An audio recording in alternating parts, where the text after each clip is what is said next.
Hi everyone, I'm Donna. I'm here to talk to you about bookkeeping, accounting, business, tax, whatever your business related, accounting related questions are. And today is the first day of October 2018. For those of you who are wondering what in the heck that means, it means it's the first day of the last quarter of the year. It means we're coming into the holidays, and it means it's time to sit down and do some planning. And I have been working on that. I have a bunch of books that I use to try to learn how to do this. It's interesting because all these success people, so to speak, all tell you to plan ahead, to visualize your year and or quarter, whatever it is, to come up with milestones to let you know if you're on track. Very much like a jet aircraft, if you fly anywhere, you're off course like 98% of the time, but as long as you're going in the right direction, you know where you want to be, then you're going to end up doing just fine. So I have a couple of resources I'm using. One is Roger James Hamilton's Millionaire. Yeah, I can't think of it. Maybe Mindset. And it's really interesting that I can't think of the name of this book right now because I live in this book. I am constantly reviewing it and reading it. But I have my flight plan, my plan for where I want to be a year from today in this notebook. And this is just what this is. It's just a notebook. There's nothing special about it. I also have this Rituals for Living, which I've used for the past, I should probably care. The white's throwing my white balance off. But I've used this for the past year to try to plan things, make sure that I'm on track. Again, in both systems that I've been using, and most of the systems that I've used 7 Habits for Successful People. I haven't quite dialed this in to where I truly want this to be. As far as really, planning something I struggle with. Personally, I know other people that do a really good job of it, but I tend to kind of go by the seat of my pants. I like to have kind of a general overview of where I want to be, but as far as really dialing this in, getting it on my calendar, blocking out the time, I have been, and even picturing where I want to be in a year, I've really been struggling with that. And some of that is because a lot of where I want to be in a year depends on other people, and that's a very common thing. We all depend on other people, but also because I just have a hard time not dragging myself down into the details of well, how am I going to get there? I apologize for the ums and ahs. This one's not scripted, guys. I'm kind of doing this by the seat of my pants this morning because I wanted this to be live because it's the first day of the quarter. And it's a Monday, so it's the first day of the week, it's the first day of the month, it's the first day of the quarter. And I wanted this to be really sit down, talk to you about, how to do this.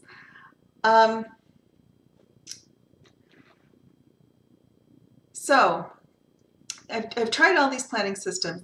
The one thing that I've noticed though, and if you are the same way, please comment below so I don't feel alone. I absolutely melt down trying to do any planning. I feel overwhelmed. I feel stressed out. And I feel like it's just way over my head. And it's very interesting that I feel that way because I'm actually very, very good at the things that I do. I'm actually good at, I'm good at what I do. So for me to feel overwhelmed is kind of rare. It does happen, but it is rare. And for me to feel like this is just too much, again, it's rare. It happens to everybody, but it's not typically something that I have to deal with. It's one thing if it's too many moving parts and I have to stop and and figure things out. But when it's pulling things out of my own mind and figuring out where I want to be, and really looking at all aspects of my life, and then I tend to think about all the ways that I failed to get there in the past, and so it becomes kind of a very intense session. I'm getting ready to do this again. So when I do my planning, so the first thing is to figure out where I want to be. I did it as of a year, as of October 1st, 2019. Where do I want to be? And a lot of that it's kind of private, but everything from what my income should be, how many clients I should have, how many bookkeepers I should have working under me as far as business, what my weight is, what kind of fitness level I'm at. That's something that's really, really important to me. What my relationships look like, which is really kind of it's important to me, but it's a struggle to kind of see a little bit ahead. I always am interested when I hear people say, oh, I've got my whole life planned out and I know who I'm going to be with, and I know I'm going to, this is exactly how it's going to go, because I'm like, does everyone else in your life know that? Because my experience has been, when I'm thinking about relationships, I can plan how I want to behave in my relationships. For example, I can decide that, I'm going to have lunch with a friend once a week or even twice a week. I'm going to do that. I'm going to call one of my friends. We're going to go have lunch and we're going to really reconnect. I can decide that I want so many strategic partnerships in line for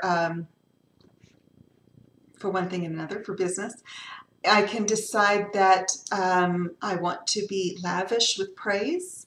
I can decide that I want to go to personal development seminars every quarter. By the way, that's actually been happening. It's been kind of cool. And that's been with very little effort on my, but I can kind of decide what I want the outcomes are. But as far as saying, this is, well, I do this. This is the person I want to be with. I also know that that person has their free agency, and we might have a fight tomorrow, and he meets you out. So it's just kind of a comment on, this is just something I see people do, and I'm going, well, that's great, especially if you're in a long-term relationship. But keep in mind that these relationships, they do fluctuate. You can decide what you want to do to improve them, but you can't decide for the other person. So, on this one, this is the rituals for living. I've written down my plan for where I want to be next year. And then I sat down with my rituals for living. And I did this actually at the first, it was a year ago, this month. Kind of cool. Okay, October 2017. This is always fun. And I actually went through and I started looking at, this is what I want to do for this year. And I'm trying to be a little bit mindful, because I like the people that came up with this. I think it's great, and I need to order my next one. And I like to kind of combine these with the Millionaire Master Plan. That's what it's called, Millionaire Master Plan. But I decided really early, it was October last year, I decided where I wanted to be today.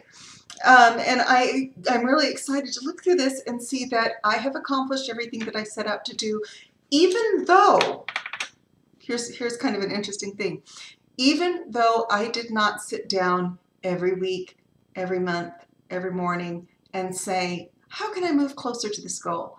I just put it down that, you know what? This is what I want. I want to go to personal development seminars once a quarter. And I didn't do anything about it for months. And then all of a sudden, I had an opportunity to go see Roger James Hamilton for free. Free is my favorite price.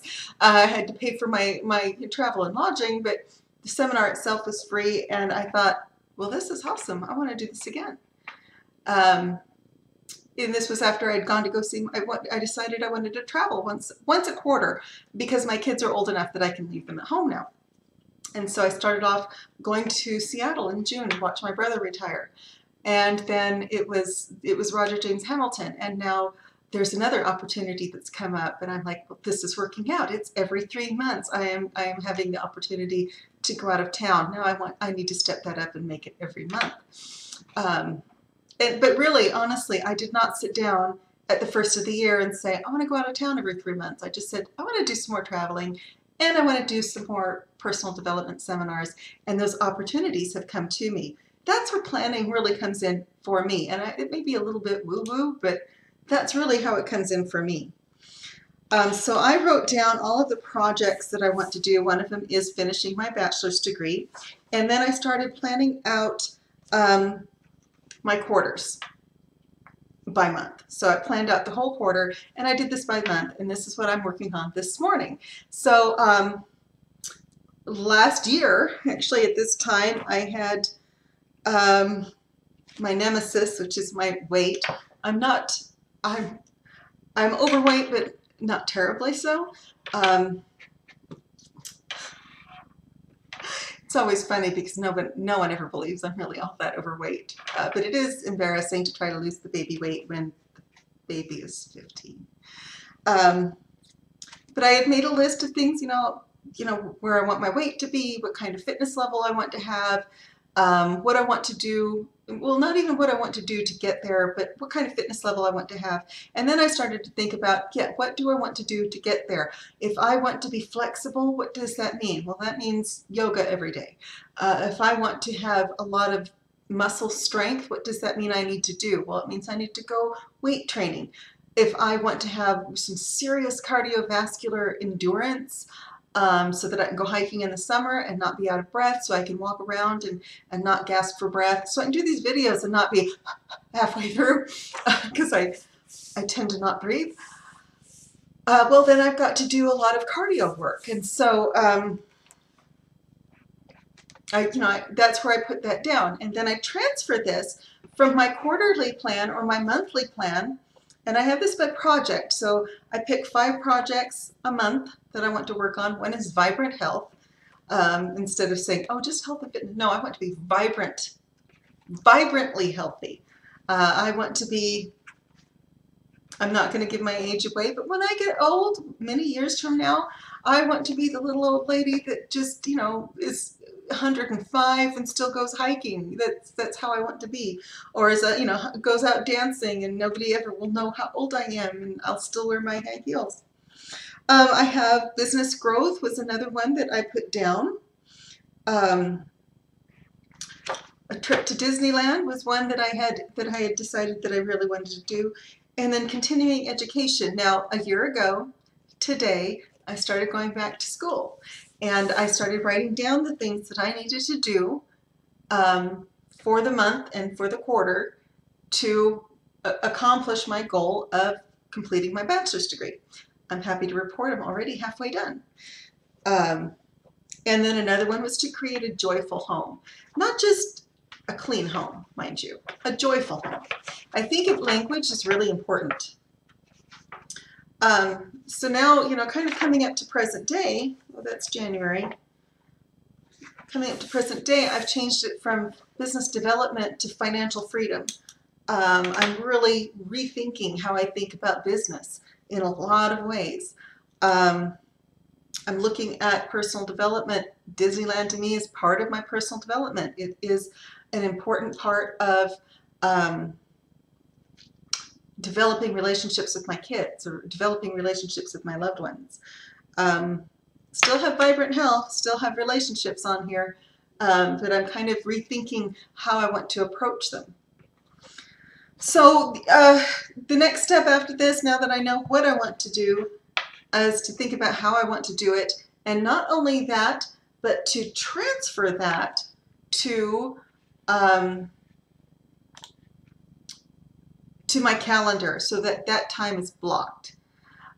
It's important to me personally. It's important to me to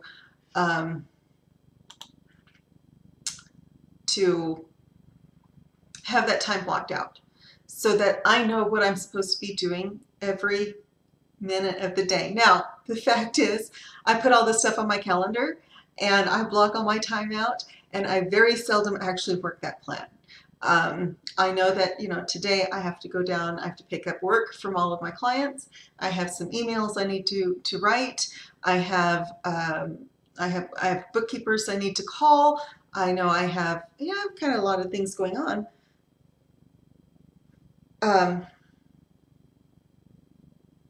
But I do not necessarily do that in the time I have blocked out for it. That's another little challenge that I have personally.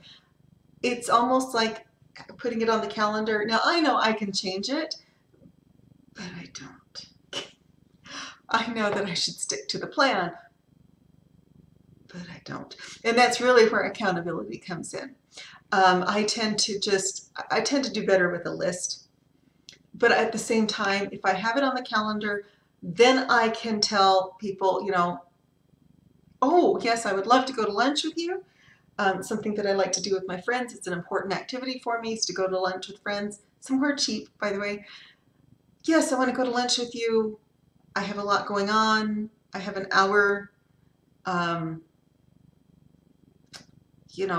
at this time I have to start shuffling you out the door.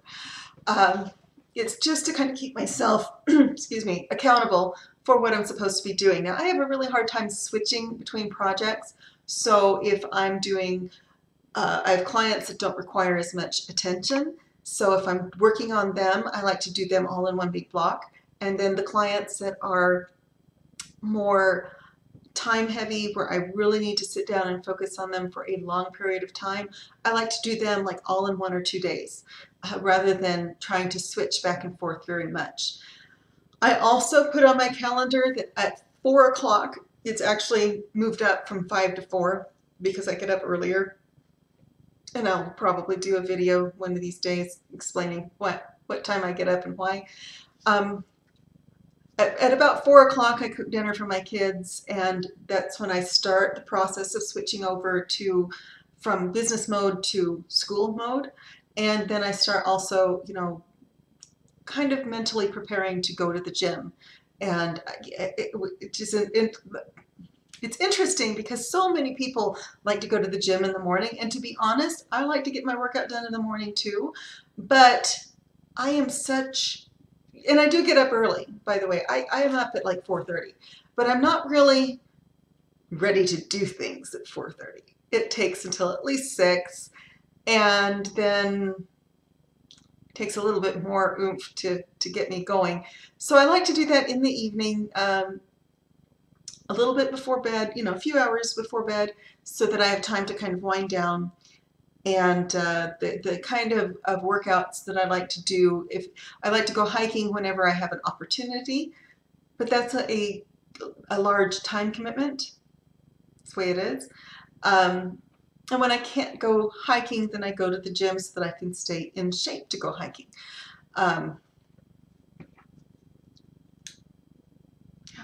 But I need to have all this kind of blocked out on my calendar so that I have a pretty good idea of what I'm supposed to be doing, so that I'm not double booking myself, which is a huge thing, and I've done this many times before, especially in the days before Google Calendars. Does anyone else remember that? When I used to try to keep my calendar in Outlook, but it wasn't on the web. And now today I tell people all the time, if anything ever happens to my phone, I'm just kind of out of luck. It's my electronic brain. If something doesn't come up and alert me that I need to be going somewhere else, then I'm kind of, it's probably not going to happen. Anyway, the whole point of all this was to talk about planning. Yes, write down what you want to do for the year. Write down where you want to be a year from now. Don't worry about how you're going to get there. Write down the projects. You want to break this down by quarter and then by month. And then you need to break it down and start blocking out the time to work on your projects day by day. And so I am going to end the video. I'm going to get back to my planning. and I'm going to wish you a very happy October. Have a